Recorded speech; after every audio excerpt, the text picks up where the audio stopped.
How to make a good sandwich. For this sandwich you need homemade guacamole and you need 1 poached egg. You need of course a bread roll. Yummy.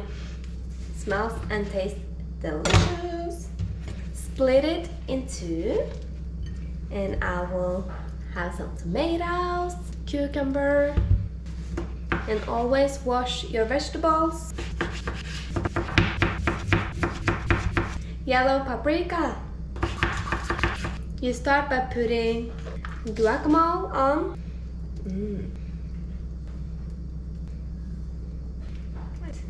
Yummy.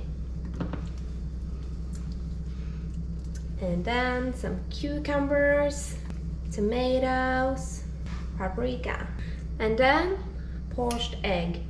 Oh, be careful.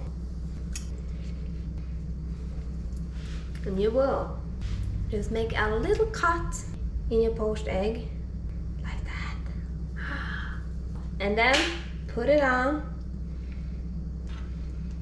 and eat.